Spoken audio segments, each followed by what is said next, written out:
Shalom bien-aimés, j'espère que vous portez bien, c'est le prophète David Stéphane Mvam. Voilà, nous sommes dans notre quatrième vidéo sur la sorcellerie chrétienne.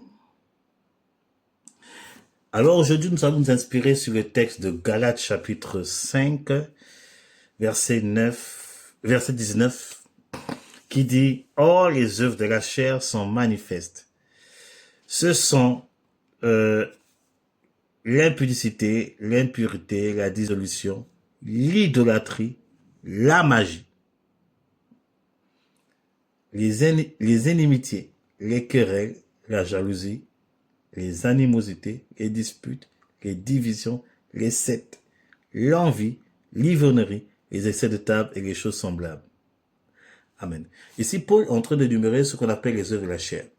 Et il va voir que plus tard, il va parler des fruits de l'esprit. Il démontre en fait que ce qui marche par la chair, en fait, n'héritera pas le royaume des cieux. Et Paul s'adresse aux chrétiens de Galate.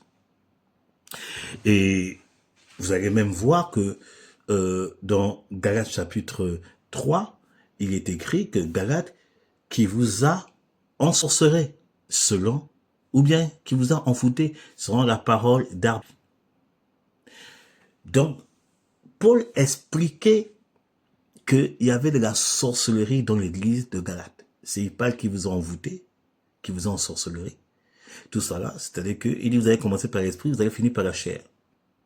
Il y a de la sorcellerie, il y a de l'envoûtement qu'on peut trouver chez les chrétiens dans le but de vous faire détourner de la voie de Dieu. Un autre point que j'aimerais bien parler avec vous, Paul parle dans les œuvres de la chair, il parle de la magie. Comment un chrétien peut faire de la magie? La magie n'est rien d'autre que de la sorcellerie. Les œuvres de la chair, dans les Galates, les chrétiens qui viennent à l'église, qui adorent le Seigneur, qui prient certainement en langue, qui prophétisent, qui font leurs offrandes, qui évangélisent certainement. Mais Paul dit, vous faites de la magie. En d'autres termes, de la sorcellerie. Donc, vous voyez qu'on peut trouver de la sorcellerie parmi les enfants de Dieu, de la magie parmi les enfants de Dieu. Dieu n'est pas un Dieu de la magie. Dieu est un Dieu de principe. Donc, je veux vraiment t'encourager à sortir de la magie. Il y a beaucoup de choses et même des enseignements que nous voyons, c'est pratiquement de la sorcellerie, pratiquement de la magie. La Bible dit, si tu invoques le Seigneur en son nom, Dieu t'exauce. Aujourd'hui, on nous enseigne des pratiques. C'est carrément de la magie.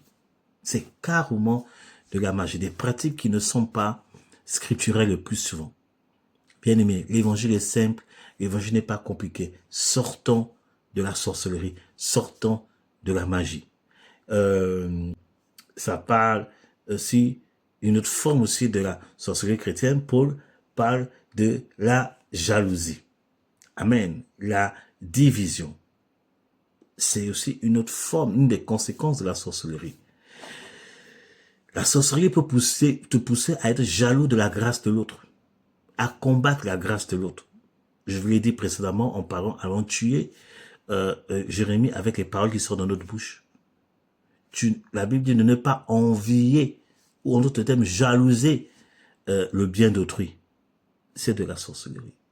Chacun a sa grâce, chacun a sa part d'héritage. Lorsque Israël devait entrer dans son héritage, Dieu avait choisi une part d'héritage pour chaque tribu d'Israël. Concentre-toi juste ta part d'héritage. Arrête de jalouser la part de l'autre. La grâce de l'autre peut te pousser à développer ce que Dieu t'a donné. Sortons de la sorcellerie, sortons de la magie, sortons de la jalousie. Que Dieu nous bénisse, que Dieu nous aide. Marchons dans l'amour, marchons dans la grâce de Dieu, marchons par l'esprit et non par la chair, et nous verrons certainement la grâce de Dieu. C'était votre serviteur, le prophète David Stéphane Mvam. Shalom.